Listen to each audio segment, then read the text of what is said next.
Thank you so much for joining Innovate. I am so excited to be able to share a little bit about what is happening in the world of AI, which I'm sure many of you already know about, anyways. Um, just a quick introduction for myself. I'm Rajiv Arora. I am the Chief Product Officer here at Capture.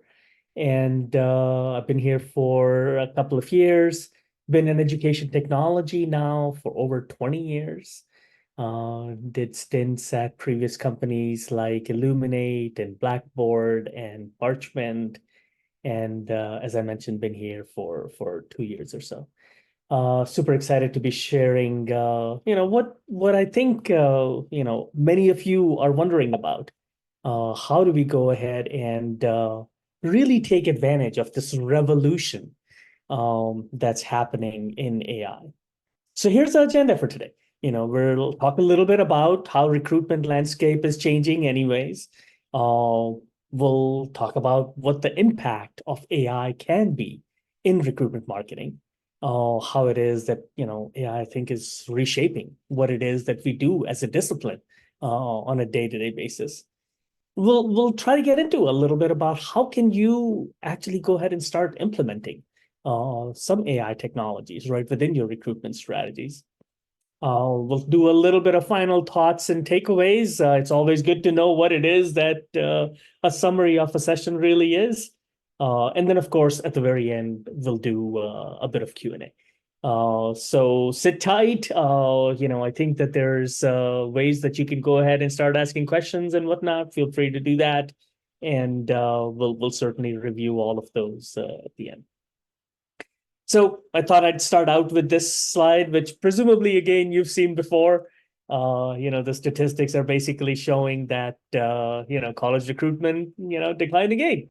And in September, 190,000 fewer young people chose to go to college. So every year it sort of keeps going down. Since 2012, I think we've gone down by 15% or so, which is about 3 million. And then, there's an even more sort of unsettling statistic, which says more and more people are dropping out of college. Only 60% graduate on schedule. So, the net is that if the same negative trends keep holding, in the next 7 years or so, we might lose as many as 2 million students, So we've been talking about this cliff for a while, it's here. Certain fields, IT or business or medical or healthcare, those remain fairly popular.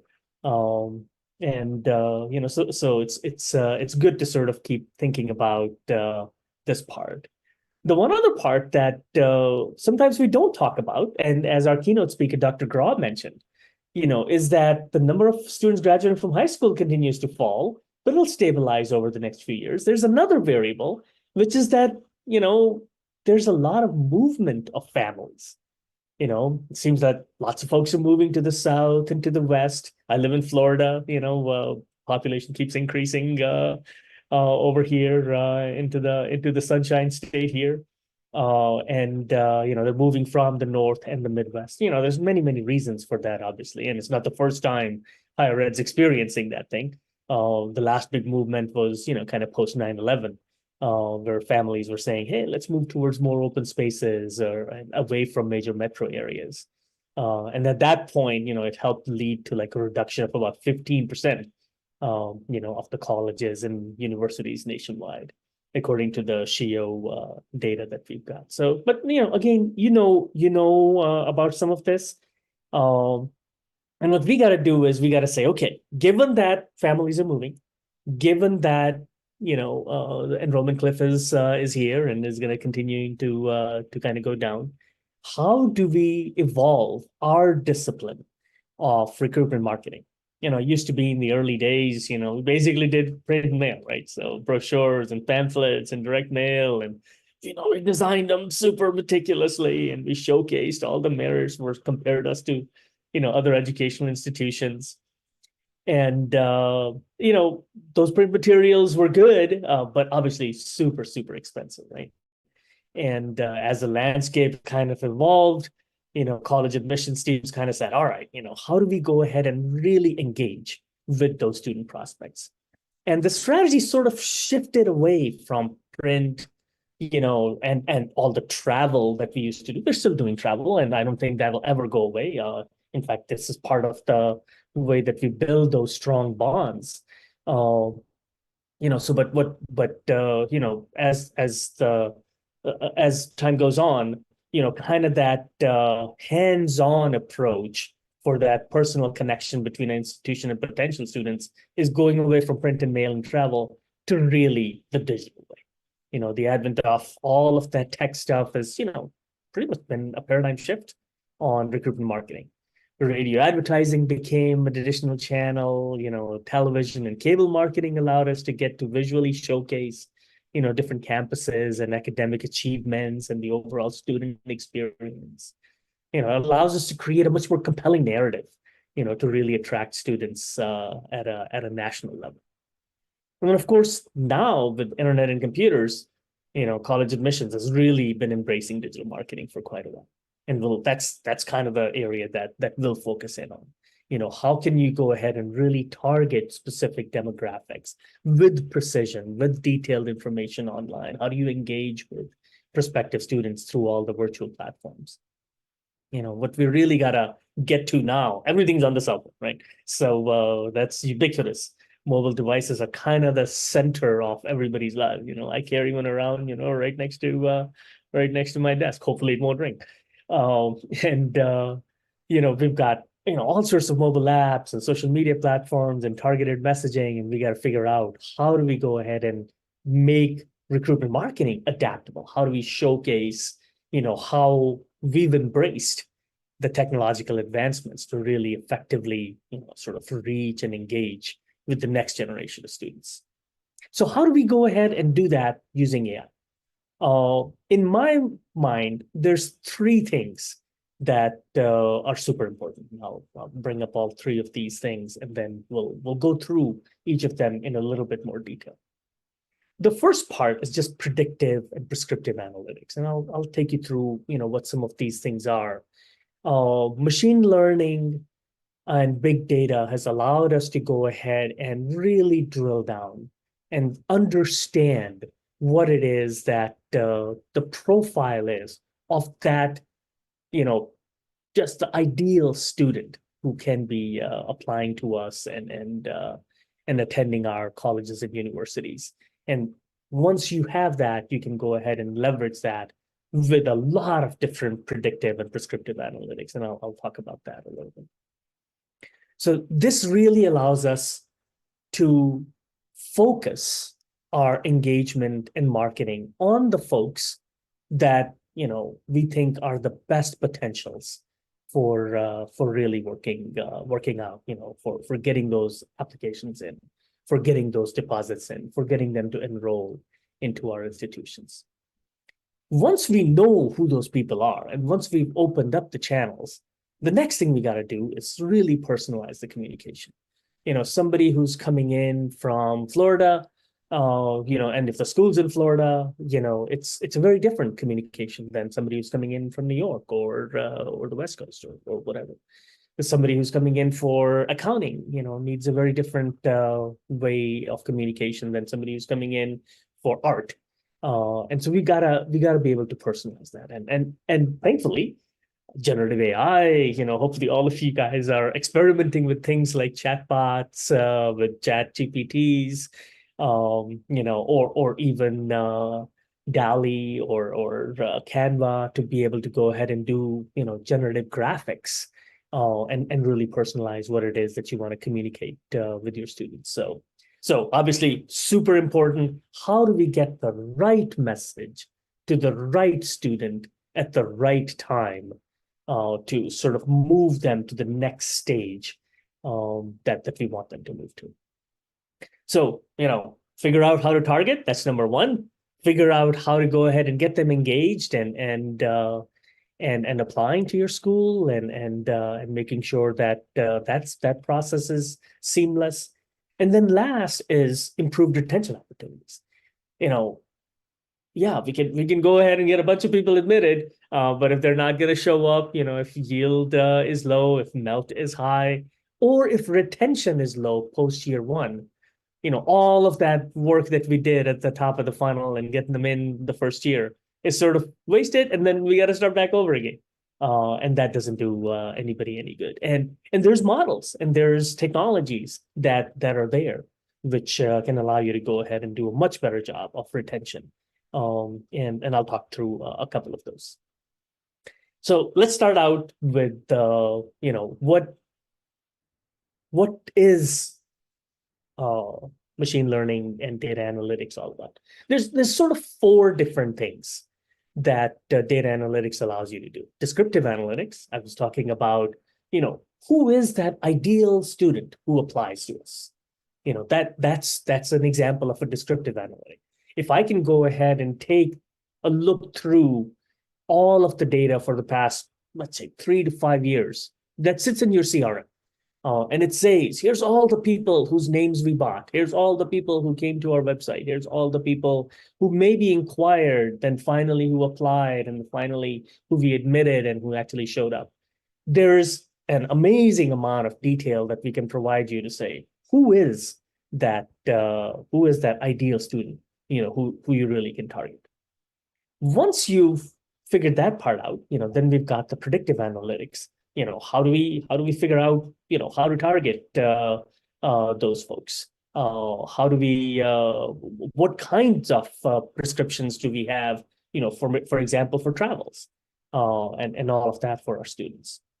So here's a little bit, more, sort of concretely, if you have that deep machine learning model that you've built, and there's many technologies out there. I mean, obviously Capture's one, and I'm biased towards that, and some of the screenshots and everything that you'll see, are from our technology. But by no means, am I saying that you got to use this one. Obviously, what we want to do is we want to basically say, this revolution is happening.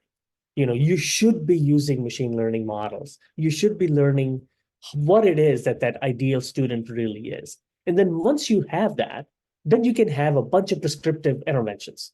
First, very simply, is how do you even figure out, which are the right names to go ahead and buy? So I'll give you, a screenshot of one of the products that we've got. And again, there's many such products that are out there. And this is, how do I define what the secondary market is? All of you probably have a primary market, a secondary market, a growth market.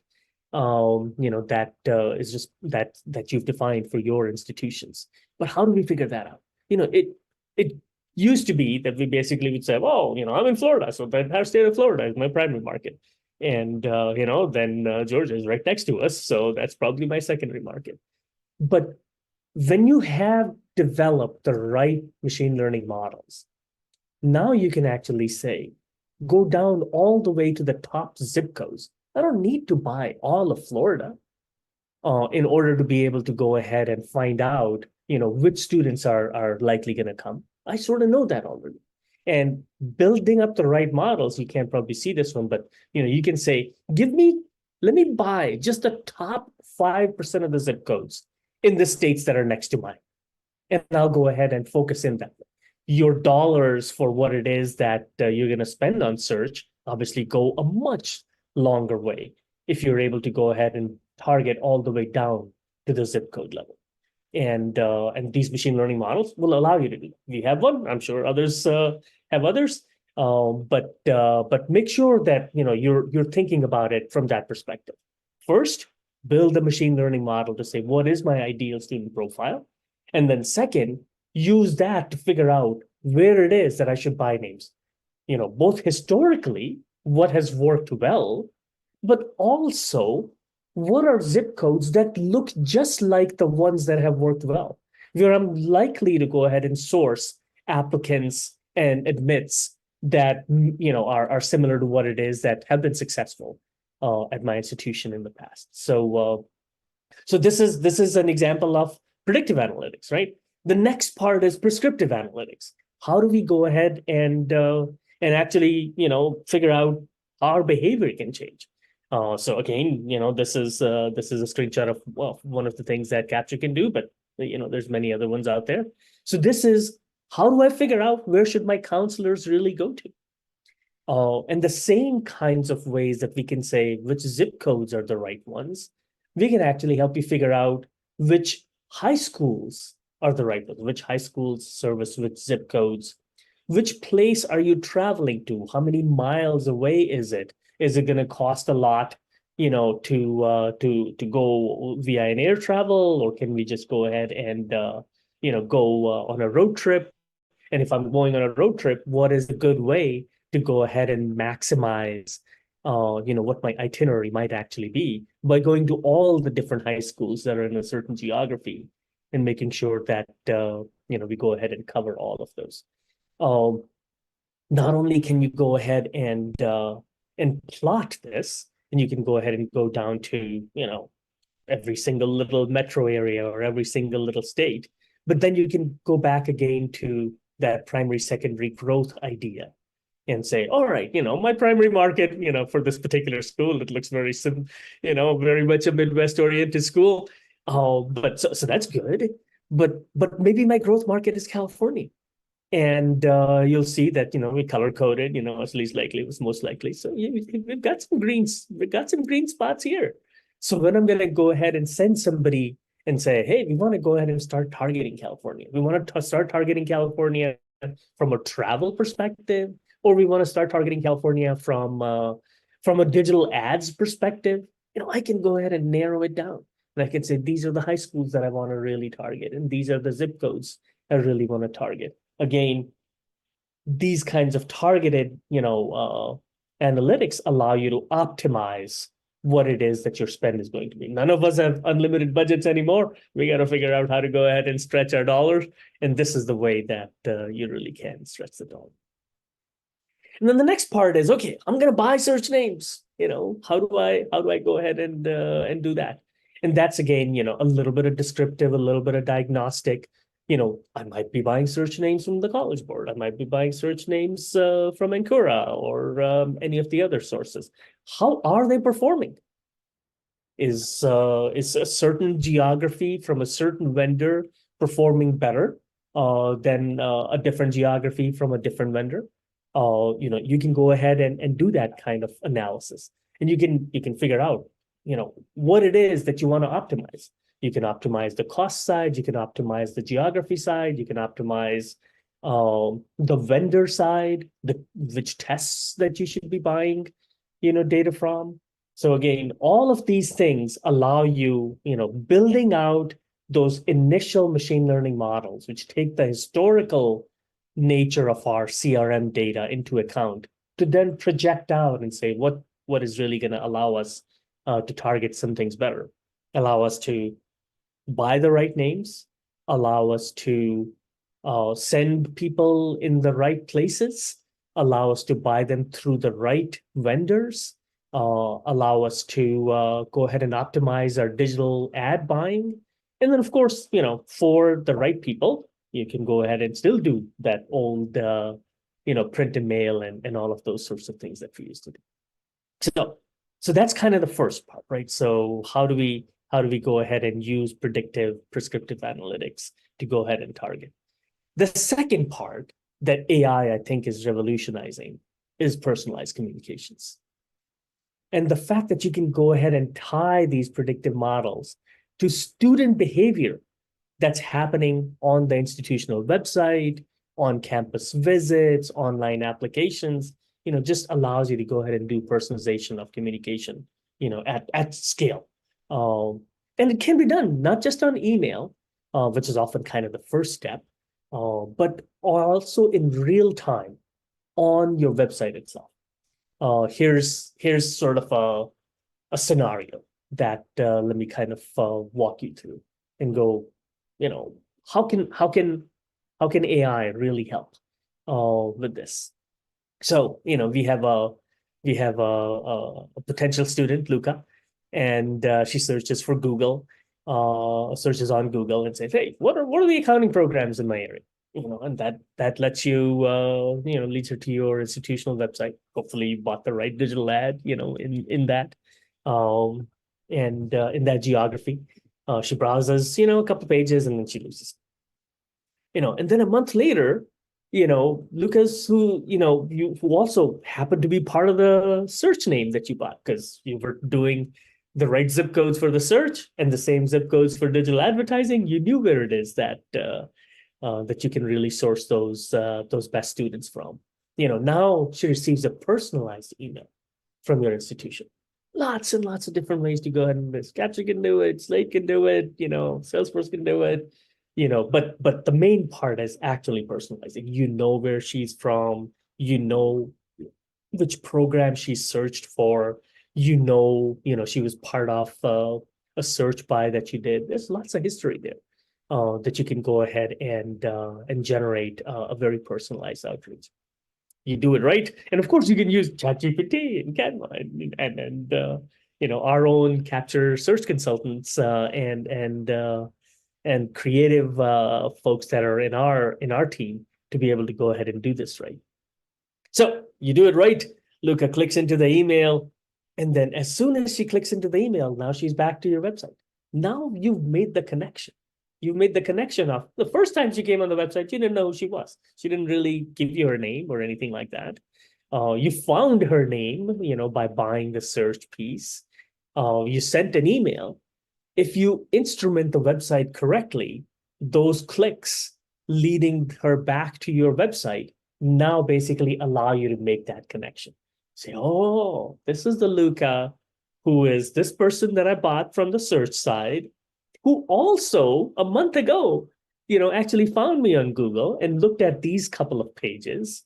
And then you can obviously see whatever else she's going to do at the rest of the time. Of course, you can be doing that on an ongoing basis. You're sending them lots and lots of emails, on an ongoing basis. So all of that will now build up that profile that you want, and to be able to personalize that communications journey. So of course, now that you know who this person is, hopefully you obviously have her email, what all it is that she's done on your website. Now you want to be able to go ahead and do things like retargeting ads. You might want to do some Google ads. You might want to do some Arora ads. Some of our customers are using Reddit. All sorts of interesting ways. But the main thing is you want to engage her back.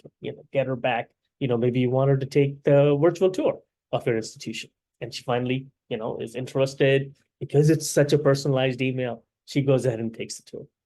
As she takes the tour, now you can go ahead and say, all right, this person's really interested. Now you can start a series of drip emails, again, which hopefully you constructed, with using all the generative AI tools that are out there. You tell her more about campus life, and she's interested in accounting, so you tell her about the local accounting internship opportunities that are there and all of that. Eventually, she's going to come back to your website through one of those emails.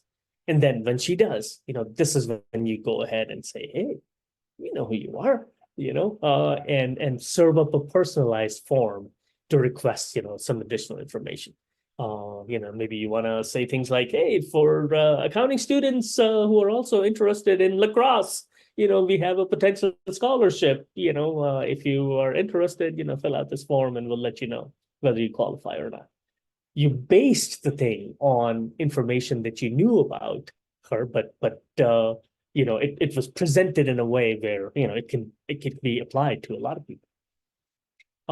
So hopefully she fills out the form. Her form is routed to the right counselor, who again now says, okay, now I know who this person is. I know what all it is that she's done in the past. If there's any questions that she's asked in the additional information form, the counselor can actually follow up on phone, on text, on email, all different ways to be able to do that, to get all of the questions answered.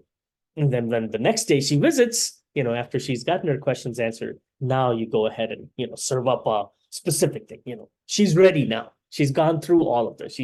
She expressed interest by searching. She expressed interest by clicking on the emails. She took a virtual tour. She went ahead and requested some more information. Now she's ready to go ahead and start the application process. So let's give her a click to be able to do that. This is the kind of rich engagement and personalization that students of today are requiring. They're used to this. They're used to this on every other thing that they do. They're used to it on Amazon. They're used to it on Netflix. They're the same kinds of algorithms.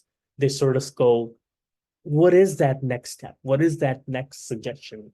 What is the nudge that you can do in order to go ahead and move them to the next place? And AI allows you to go ahead and personalize at scale for all the different people that you've got, rather than one by one or sending everybody the same print mail piece that you did. The net of that, obviously, is of this optimization and personalization is that you maximize your ROI. You get student data from all the different sources, that you've got, search, anything. Digital strategies, are served to that student. The student behavior data is collected. You score it. You're able to say, here's a person who is much more likely to apply based on their history. Here's a person who's much more engaged with us, based on their web behavior, and what is the right time that we can go ahead and move them to the next stage. All of that allows you to do data-informed things. How do I spend the right money on marketing? How do I prioritize that precious counselor time that I've got? They're not going to be able to get to every person, whose name you bought. So how do I really figure out who the right folks are that I want to be able to go ahead and spend time and be able to have them either meet in person by visiting the high school, or meet over phone, or at least in email and text and all. And then, of course, for the right ones, people who are ready, then we can go ahead and do that. Much more expensive print and mail outreach, rather than going ahead and kind of the spray and pray kind of mechanism that sometimes we used to have in the past. So we went ahead and created the models. We were able to use them to go ahead and target and optimize. We were able to go ahead and use them to go ahead and communicate in a much more personalized way. What's the next thing that AI can really help you with? It's really improved retention.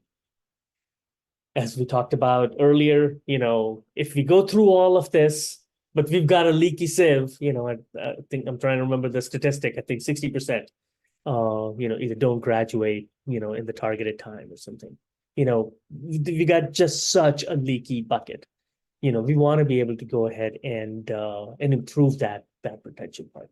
And the two ways to do that, really. One, ahead of admission is, how do we go ahead and use financial aid to really target those with the highest need, the highest interest, and where we're going to have the highest impact, with that financial aid. And then retention interventions, can be planned out or put in place, like even before students actually set foot on campus. So, from a targeted aid perspective, again, models are out there which allow you to say, okay, here's everybody who you've admitted. From everybody who you've admitted, what is the right way to go ahead and provide aid? Well, how can you optimize that? How can you increase your class and maximize your retention while adjusting spending and distribution? Accurately, sort of calculate your tuition, your aid, your discount rates, to be able to go ahead and do that right. And then if you do it right, the next part is you're able to enroll and retain. You're able to grow your yield. You're able to go ahead and reduce your melt by knowing, what the status of your class. There's plenty of time to be able to go ahead and take those actions, over the course. If you're starting in a typical fall cycle, over the course of the summer, the same kind of communication mechanisms that we used when we were trying to get people interested and trying to get people to do an RFI or an application, after they've been admitted. Now you want to do that to go ahead and make sure that they're enrolling. You're able to go ahead and get them to pick out their courses and enroll in student orientation and pick out their dorms and their roommates and whatever the case might be, right? So with every single one of those actions, you're much more likely to go ahead and retain and enroll the student. And then the same data that allowed you to go ahead and say, is this person going to be a good fit? You can take it to the next stage now. And you can say, okay, here's all the people that I admitted. Here's all the people that I've deposited. Now, what is the likelihood that some of them might have some trouble?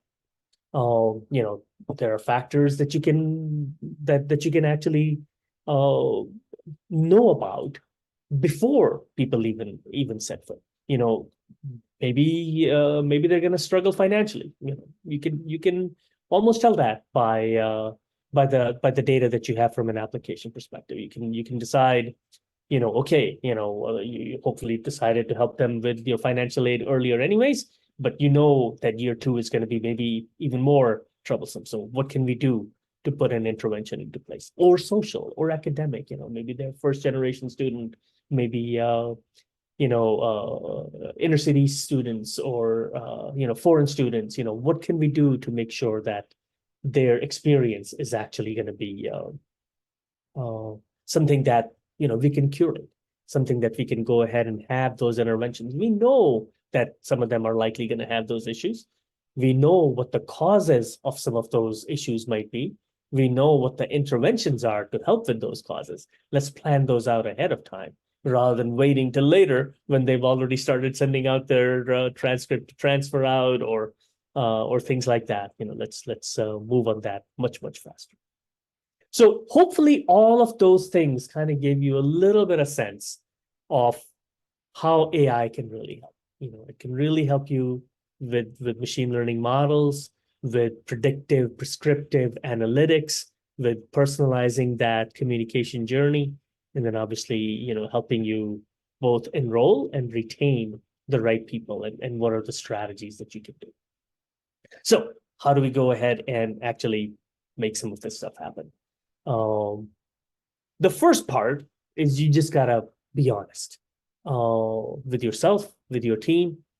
Is our institution really ready for AI adoption? There's lots and lots of things that you got to think about. You know, does your staff even have the right hardware? You know, do they have the right machines to be able to go ahead and take a look at some of this data?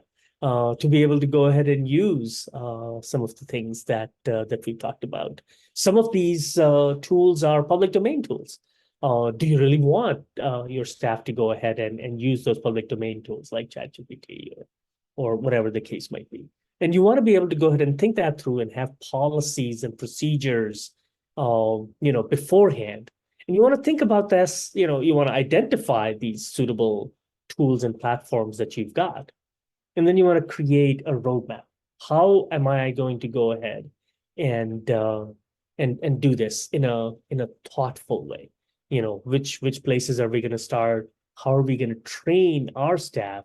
Which other partners, Capture, whoever else, you might be able to bring in to sort of supplement your team to build that skill set that maybe is missing, or just extra bandwidth that you need in order for your team to be able to engage in things, where they're actually engaging, with students on an ongoing basis, and maybe you can outsource some of the work of the model building, the model analysis, and what the impact of that is, all the communication pieces that we talked about and whatnot. So there's a combination of things that you can do. You can pick your platforms, teach your folks, have a phased implementation, or pick the right platforms, partner with people like Capture, and then figure out how it is that jointly the two teams can sort of feel like one team, and achieve the goals that you're really looking to do.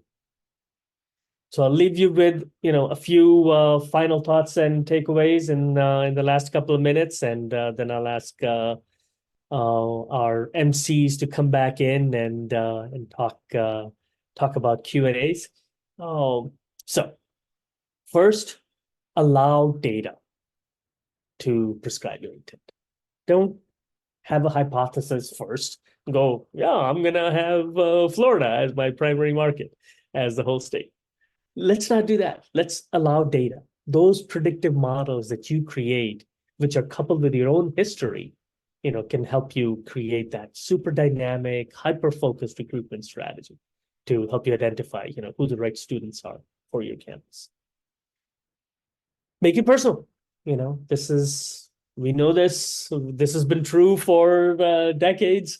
Whenever it is that I can actually talk to a person, right now I'm talking to all of you, but when you have Q&A and I can actually answer specific questions that you've got, then certainly that engagement, goes up so much better. And it's not just, you use somebody's name in an email or a letter. It's really figuring out what is that right message, when is the right time, what is the right channel for this specific person. Give them what they expect. Give them, what it is that they've become used to by all the consumer applications of AI that are happening out there already, and help them along their journey. So make it personal. That's kind of number two. And then ask retention, starts, and admissions.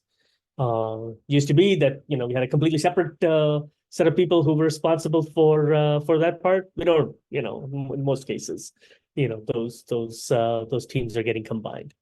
You want to leverage your data to figure out who those students are who may need help early on in the enrollment processes. And then you want to be able to go ahead and make sure that your outreach, your aid process, and your student support process after they show up, is already planned out. You know what it is that people are really going to need as they show up. And then, hopefully we can go ahead and do a much better job than that dropout rate of 60% that was the statistics that we saw.